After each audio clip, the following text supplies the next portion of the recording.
Hey everybody, Dr. Steven. I'm here in Southern California visiting my mom and just taking a couple days to see how she's doing. But I was able to sneak away and see the ocean because I really do miss the ocean. Uh, it's just something about it just kind of helps you clear your head and unpack things in your brain. So, once again, thanks to the miracle of digital communication, we're going to go back and talk about the class. So, that video was a little over 24 hours ago when I was on my way to the airport in Los Angeles and stopped by the ocean just to see it. And we expected maybe an inch or so of some light snow when I got home, and we have had just an unbelievable snowstorm. So the snow is still falling here, and I'm going to go into my study downstairs and we'll talk about the class. Wow, can you believe the difference in temperature I experienced within 24 hours? The first uh, one at the beach was my last day on my way to the airport in Los Angeles, and the next one was 24 hours later, late morning here at my house in Colorado Springs. So what a difference I've had in climate in 24 hours. But I'm back home and it's actually cold and a little snowy outside here. It's Sunday night, my time here, and I'm putting this together for this coming Monday and this week.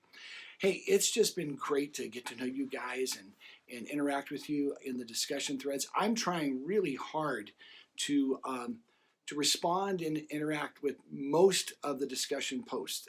As you can imagine, we've got, I think, 17 or 18 students, and I try to make an initial post to everyone, but with 2 questions a week times everybody else making posts, I'm doing my best to jump in there and to be involved with you. Additionally, I've graded all the reflection papers. I'm sorry it took a few days. I should have done it sooner, but the reality was you turned them all in at the end of last weekend, and then I left early Tuesday morning for a real quick in and out trip, Tuesday morning through Thursday night, to see my aging mom. And it was a good trip, but it was kind of long and intense. And so I just kind of got behind things. I have tried to make some kind of positive and, in some cases, helpful comments on everybody's grade regarding your reflection paper. So if I didn't, I apologize, but I've really tried to do that with everyone. So this week, most important is this coming Sunday night, again at 11:59 p.m., is the second reflection paper. It's due, and that's going to be on whichever book you did not write the first reflection paper on. Okay, so same format, same everything. Hopefully you can incorporate some of the suggestions I gave, if I did give you any specific suggestions in my comments on your grade. But that's due this coming Sunday night. There's a couple of students that haven't turned in their first reflection paper yet, and I just want to tell you there's going to be grace. Please do turn it in. Yes, we'll have to deduct some points because it's late, but you know what? That's okay. Better that than end up with a zero, and I can't help that. So please take the effort to turn it in as well. Let me know if there's any problems. You can even email it to me in an email if you aren't able to submit it on the portal. That'll be okay.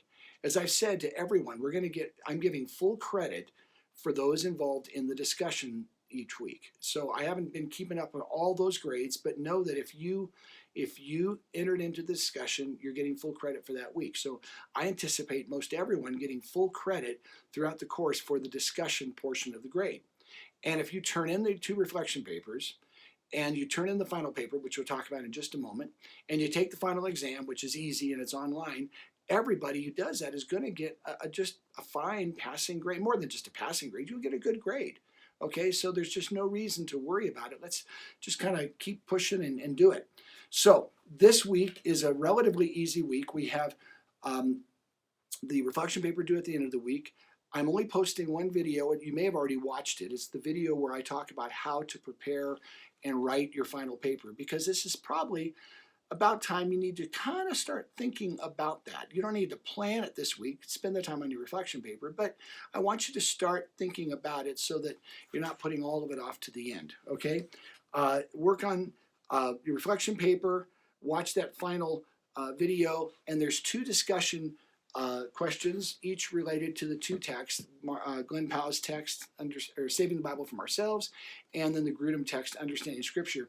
The Grudem text is on biblical archaeology. And sometimes that topic can get just a little uh, overwhelming with the data and the information and all the names of all these strange places and these stones that they found with writing on them that are called often stelas, um, and cuneiform writings and all these kinds of things. And so I'm not asking you to memorize a bunch of stuff. I'm just wanting you to get a general overview of this incredible amount of evidence really we have for so many things that are mentioned in the scriptures with regard to archaeology that proves that those towns and those cities existed, or that those people did the things that the scriptures record that they did. And so as you look at it, just think of it as an adventure, like some of the movies we see on archaeology, except that it's not fiction, it's true. So let's have a great week. I look forward to connecting again with you guys this week during our time in the discussion threads. And then next week, I'll be putting up our final interview with Glenn Powell, which you're going to really enjoy. Look forward to seeing you guys in the discussion threads. God bless you.